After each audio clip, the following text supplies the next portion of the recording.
Thanks for watching the video. Today our topic is about Agile Scrum development. This is the outline of today's topic. Firstly, what is Scrum development? Next, what are the roles which are involved in the process? And finally, I'm going to give you a simple example on how Scrum works in real life. Scrum is an agile development method which is iterative and incremental. It is iterative because there are many iterations throughout the process, and it is incremental because you have to keep adding more and more features into the system from iteration to iteration. These are the roles which are involved in the process. Product owner represents the voice of the stakeholder. They make sure all the user stories are necessary and provided to the user.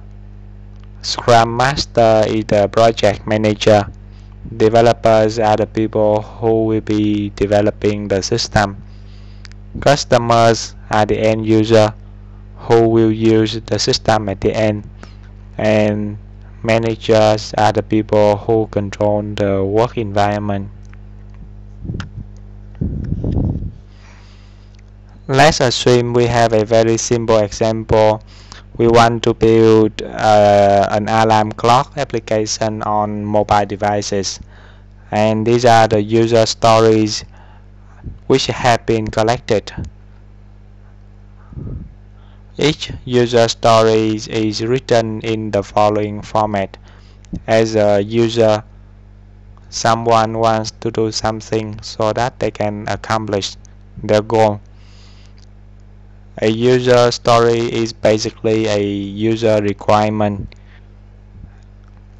and after all the user stories have been collected, the product owner will go through the list and remove ones which are unnecessary.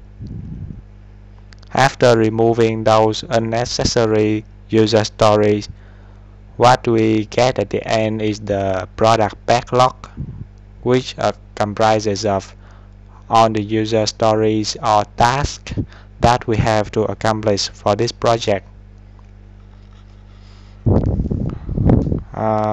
Assume we want to build 3 different versions of the system. The first version is Android-based application which will be delivered in release number 1. The second is the iPhone-based version which will be delivered in release number 2, and release number 3 will give us the Windows Phone-based version of the application. Depending on the nature of your project, you might have different sets of user story for different releases. However, for this particular project, we seem to have a similar set of user story for all releases, including release number 1, 2, and 3. And for a particular release, we have to group the user stories into sprints. A sprint is the smallest unit of development in Scrum. It can last from 2 days to 30 days depending on the duration of the release. Longer releases have longer sprints, and shorter releases will have shorter sprints. And for each sprint, it is necessary to identify how long it will take and who will be doing what, so that we can have a solid understanding of how the project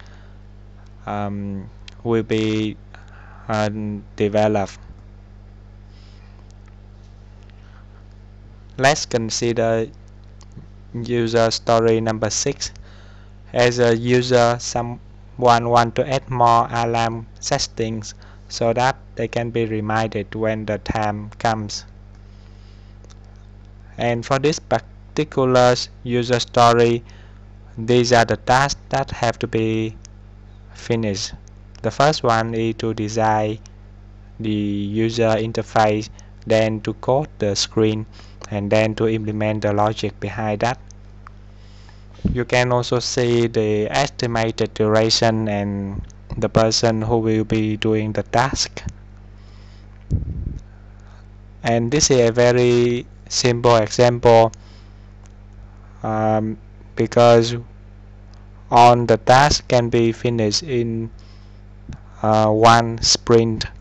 However, there are cases when one user story will be split into more than one sprint. Let's assume we want to add one more task into this user story, that is to change to the advanced setting after on the procedures have been finished. However, the advanced setting screen will be developed in user story number 14, which is located in sprint number 3. And to address this situation, this is how you have to do. On the task will be given a duration and when they will be developed, whether in sprint number 1, 2, or 3. And for the last one, which in user story number 6, change to advanced setting screen, as you can see, it will take place after the task number 14.1 is finished, which will be developed in day number 5. In Scrum, we have to use the burn down chart for each sprint. A burn down chart will show you the remaining work of a particular sprint. So you can see at the beginning we have 3 different user stories, and when the time passes, the number of user story will be reduced until we finish all the user story for a particular sprint.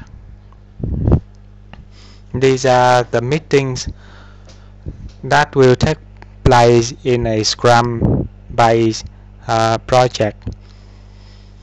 At the beginning of every sprint, we will have the sprint planning meeting, which will last for around hours.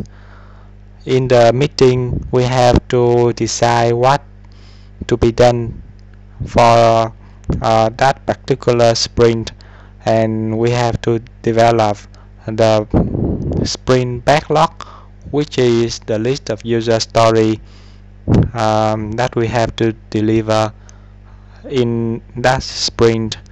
Throughout the process of that sprint, we have to have daily Scrum, which will take around 50 minutes to finish. And for every daily Scrum meeting, what we are going to discuss is what we have done yesterday and what we are going to do next. We also have to identify any impediment or stumbling blocks of the project. And at the end of any sprint, we will have 2 different meetings. The first one is sprint reviews, and the second one is sprint retrospective. For sprint review, we have to discuss what has been done and what hasn't been done. For sprint retrospective, we have to identify what has happened in the last sprint and how we can improve in the next one.